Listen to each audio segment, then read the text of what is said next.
আসসালামু আলাইকুম রহমতুল্লাহ। কেমন আছেন আপনারা? আশা রাখি আল্লাহর রহমতে ভালোই আছেন।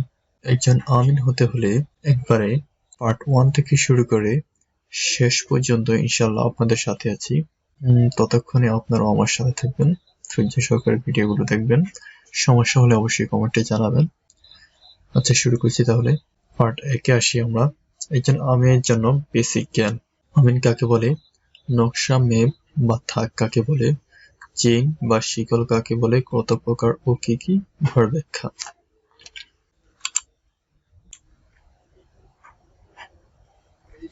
প্রথম আসি, আমিন কাকে বলে, আমিন শব্দের অর্থ কি?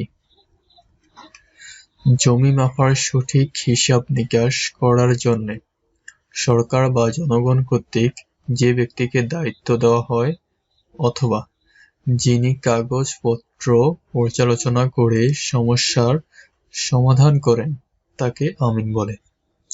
তাহলে একজন আমিন হতে হলে আপনাকে কাগজপত্র পর্যালোচনা করিয়া তার সমস্যা বের করতে হবে এবং তার সমাধানও জানতে হবে। এছাড়া কোনো স্থানে আমিন অনেকজনই থাকতে পারে, কিন্তু সেখান থেকে নেতৃত্ব কে দিবে, এরকম একজনকে নির্বাচন করা হয়। এটা সরকারিভাবে হতে পারে বা জনগণ কর্তৃক নির্ধারিত হতে পারে। যে ব্যক্তিকে দায়িত্ব দেওয়া হয় ওনার নেতৃত্বেই এই জমি মাপা হবে, এরকম যাকে নির্ধারিত করা হয় তিনি হচ্ছেন আমিন। এরপর হচ্ছেন আল আমিন শব্দ থেকে আমিন শব্দের উৎপত্তি হয়। তাহলে আমিন শব্দটি আসছে আল আমিন শব্দ থেকে। আল আমিন শব্দের অর্থ হচ্ছে সত্যবাদী, সত্যরক্ষক, ন্যায় বিচারক। আমিন এর শাব্দিক অর্থ যদি বলি, আমিন শরিয়া মরশিকার মি ন, তিনটা অক্ষরকে আমরা যদি তিনটা বর্ণকে আমরা ভিন্নভাবে ভাঙালাম, শরিয়া মরশিকার মি ন। শরিয়াতে হচ্ছে আপোষ, মরশিকার মিতে হচ্ছে মীমাংস, নতে হচ্ছে নিষ্পত্তি বা নকশা। অর্থাৎ দাঁড়াচ্ছে আমিন হচ্ছে নকশা দেখিয়া আপোষে মীমাংসা বা নিষ্পত্তি করেন যিনি, তাকে আমিন বলা হয়। অর্থাৎ নকশার ভিত্তিতে আপোষে মীমাংসা করেন যিনি, তিনি আমিন। এখন নকশা দেখিয়া একজন আমিন নিষ্পত্তি করেন ঠিকই, তবে নকশাটা কি? নকশা যা মেপ বা থাক একই কথা। নকশা, মেপ, থাক এগুলো অঞ্চল ভিত্তিতে কথাগুলো ভিন্ন বলে থাকে। এক এক অঞ্চল এক একটা, যেমন নকশাকে কেউ মেপ বলে, নকশাকে কেউ থাক বলে। বিভিন্ন জায়গায় এক একটা প্রচলন রয়েছে, যার আপনাকে জানার জন্যই এখানে তিনটা ভাষাই বলা হলো। এবার আসি, সরজমিনের হুবহু প্রতিচ্ছবি নির্দিষ্ট সূত্রের মাপে কমিয়ে যে চিত্র আঁকা হয় তাকে নকশা বা ম্যাপ বা থাক বলে। অর্থাৎ সরজমিনের হুবহু প্রতিচ্ছবি নির্দিষ্ট সূত্রের মাপে এটা কমাইছে, নিজের ইচ্ছা মতো হয়নি, বরং এটা নির্দিষ্ট সূত্রের মাপে ছোট ছোট খণ্ডে এটা কমানো হয়েছে। আপনি যদি গুগল থেকে যে কোনো একটা ছবি ডাউনলোড করে প্রিন্ট করে ওটাকে গুণিয়ে স্কেল দ্বারা মাপেন, সেটা কাজ হবে না, আপনার সঠিক মাপ হবে না। এটা আপনার মূল কপিটা সংগ্রহ করতে হবে। এরপর আসি, নকশায় 16 ইঞ্চি সমান 1 মাইল হয়। নকশায় 16 ইঞ্চি সমান 1 মাইল হয়, ইহা নির্দিষ্ট সূত্রের মাধ্যমে কমিয়ে 16 ইঞ্চি সমান 1 মাইল পর্যন্ত কমানো হয়েছে, যা গুণিয়ে স্কেল দ্বারা মাপা হয়। নকশায় 16 ইঞ্চি সমান 1 মাইল হয়। এখন 1 মাইল জমি 5280 ফুটে হয়। 1 মাইল জমি 5280 ফুট, এতটা জমি কি এই যুগে কারো আছে? খুব সম্ভবত না। যার কারণে আমরা 16 ইঞ্চি পরিমাণ স্কেলটা নিচ্ছি না। আমরা আমাদের জন্য আমিনের ব্যবহারের জন্য 2 ইঞ্চি পরিমাণ একটা স্কেল ব্যবহার করে থাকি, যাকে বলা হয় গুণিয়া স্কেল। এখন 16 ইঞ্চি যদি 1 মাইল হয়, তাহলে 8 ইঞ্চি সমান কতটুকু?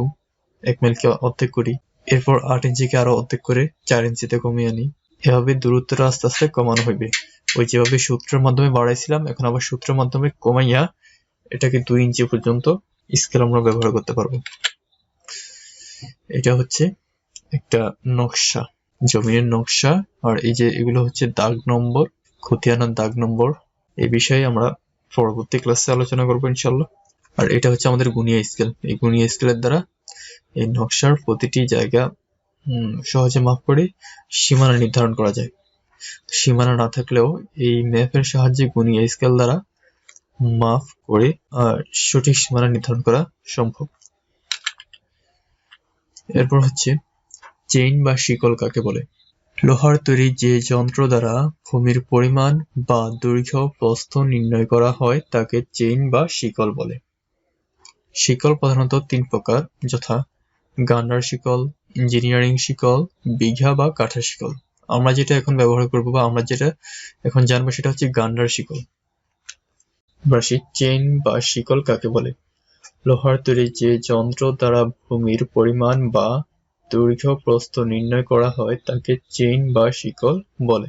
শিকল প্রধানত 3 প্রকার, যথা গান্ডার শিকল, ইঞ্জিনিয়ারিং শিকল, বিঘা বা কাঠা শিকল। এখন আমরা যে বিষয়টা নিয়ে আলোচনা করবো সেটা হচ্ছে গান্ডার শিকল।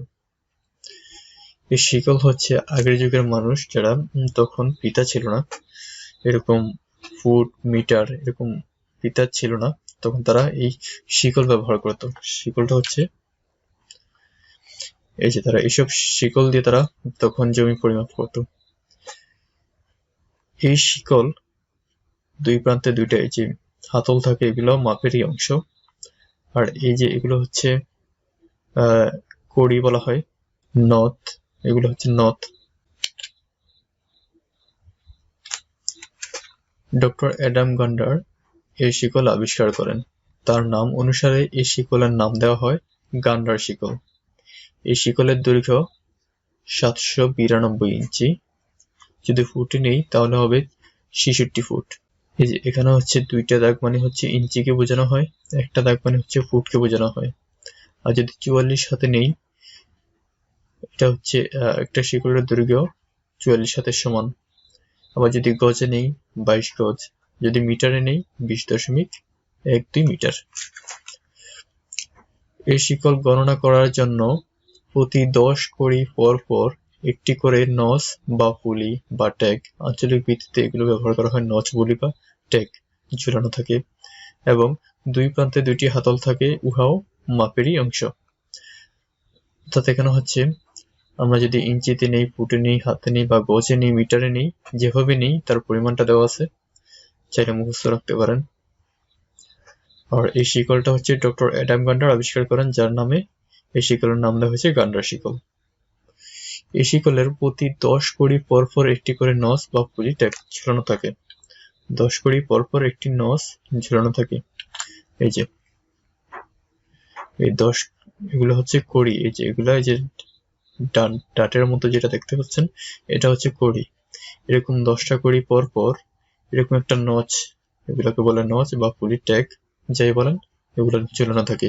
এই যে এখানে হচ্ছে একটা, দুইটা, তিনটা মাথা দেখাচ্ছে, মানে হচ্ছে এখানে হচ্ছে একটা, দুইটা, তিনটা, মানে হচ্ছে এই যে এখানে হচ্ছে 10 কড়ি পর পর, এগুলো হচ্ছে কড়ি, এগুলো 10টার পর পর একটা নচ বা ফুলি ঝুলানো থাকে, এগুলোকে বলা হয় কড়ি। এই যে ডাটের মতো এগুলো হচ্ছে কড়ি।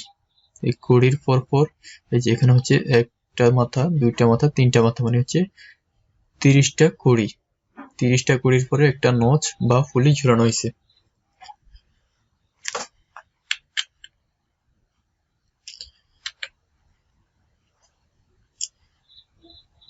এরপর আসেন প্রতিবন্ধকতা কাকে বলে?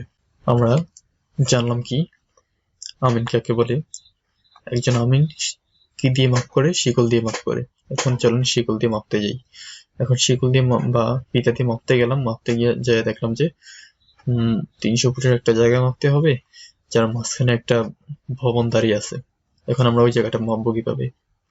এটাকে বলে প্রতিবন্ধকতা। এখন প্রতিবন্ধকতা কাকে বলে? কোনো স্থাপনা, ঘর, পুকুর বা খাল ইত্যাদি হতে পারে, এর কারণে যদি সরাসরি ওই জায়গাটা মাপা না যায় কিন্তু ঘুরিয়া ফিরিয়া মাপা যায় তাকে প্রতিবন্ধকতা বলে। যেমন হচ্ছে আমরা এখান থেকে ধরি, এখান থেকে এটুকু পর্যন্ত 300 ফুট মাপতে হবে, কিন্তু মাঝখানে একটা ঘর বা ভবন রয়েছে, এর কারণে আমরা সোজাসুজি ফিতাটা নিতে পারতেছি না, কিন্তু এটাকে ভিন্ন উপায়ে মাপা যায়। যেমন হচ্ছে এখানে 100 ফুট মাপা যায়, 100 ফুট নিয়ে নিলাম। এখানে 100 ফুট মাপা যায়, এখান থেকেও নিয়ে নিলাম।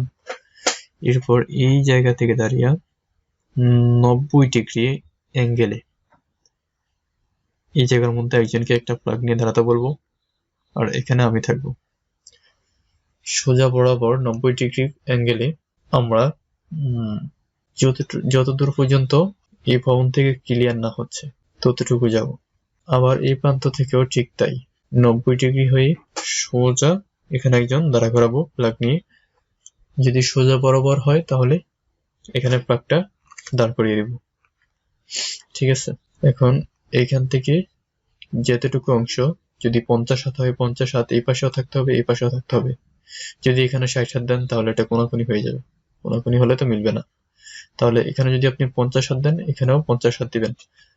দেওয়ার পরে এই দুটোটা সমান হয়ে যাবে, এই পাশ আর এই পাশ সমান হয়ে যাবে। তাইলে অর্থাৎ এখানে দাঁড়াচ্ছে হচ্ছে এই যে পাকা অংশটা, এটা মাপলাম ঠিকই, কিন্তু একটু ভিন্ন উপায়ে একটু সামনে নিয়ে, পুকুরের জায়গায় পুকুর থাক, 90 ডিগ্রি অ্যাঙ্গেল নিয়ে সামনে জায়গায় মেপে নিলাম। তারপর এখানে 100 ইঞ্চি হলো, সরি, যদি আমি 300 ইঞ্চি মাপতে যাই, এখানে 100 ইঞ্চি, এখানে 100 ইঞ্চি, এখানে 100 ইঞ্চি বা ফুট যাই হোক, আমার 300 ফুট মাপা হয়ে গেল। এখানে কি কোনো ভেজাল বা সন্দেহ হয়? অবশ্যই কমেন্টে জানাবেন। সবাই ভালো থাকবেন, সুস্থ থাকবেন, সুন্দর থাকবেন। এই ভিডিও যদি আপনার একটু উপকার হয়ে থাকে তাহলে অবশ্যই লাইক করতে ভুলবেন না। চাইলে চ্যানেলটা সাবস্ক্রাইব করে রাখতে পারেন। এই ভিডিওটা যদি কারো একটু উপকার হয়ে থাকে তাহলে অবশ্যই একটি লাইক দিবেন এবং চ্যানেলটা সাবস্ক্রাইব করে পাশে থাকার অনুরোধ রইল। কমেন্ট করতে ভুলবেন না যেন। সবাই ভালো থাকবেন, সুস্থ থাকবেন। ধন্যবাদ।